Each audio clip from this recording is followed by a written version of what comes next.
اللہ تعالیٰ عنہ کی والدہ محترمہ آپ اپنے بیٹے سے کہہ رہی ہے کہ جاؤ بیٹا دین کے لیے، جاؤ دین کے لیے. ہم کہتے ہیں جاؤ بیٹا سکول کے لیے، جاؤ بیٹا کالج کے لیے، جاؤ بیٹا یونیورسٹی کے لیے. کبھی یہ بھی کہا کرو کہ میرا بیٹا حافظ قرآن بن جائے، کبھی یہ بھی سوچا کرو کہ میرا بیٹا دین اسلام کا عظیم مجاہد عالم دین بن جائے. یہ بھی خیال کیا کرو.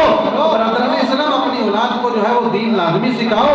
حضور غوث اعظم کے گیت گانے والوں، حضور غوث اعظم سے محبت کا اظہار کرنے والوں، اپنے بیٹے سے ماں کہہ رہی ہے کہ بیٹا جا دین سیکھنے بغداد میں، اور گلے لگا کے مل رہی ہے اور کہہ رہی ہے کہ یہ زندگی کی تیری میری آخری ملاقات ہے. کوئی ایسی ماں ہے کہ جو کہہ رہی ہو کہ بیٹا تو جا رہے ہیں، تیرے بعد میں فوت ہو جائے، میری زندگی میں چند ایام باقی اور تیری میری زندگی کی آخری ملاقات ہے. تو یہ بیٹا علم حاصل کرنے کے لیے جاتا ہے، پھر علم حاصل کرتے کرتے اس مقام پر پہنچتا ہے کہ 70 ہزار لوگ جو ہیں آپ کا جو ہے بیان سنتے ہیں، آپ کی گفتگو سنتے ہیں. آپ صبح سے لے کر شام تک اللہ کے دین کو لوگوں کو پڑھاتے ہیں، سکھاتے ہیں، سمجھاتے ہیں اور لوگوں کو کہتے ہیں لوگوں میرے مدرسے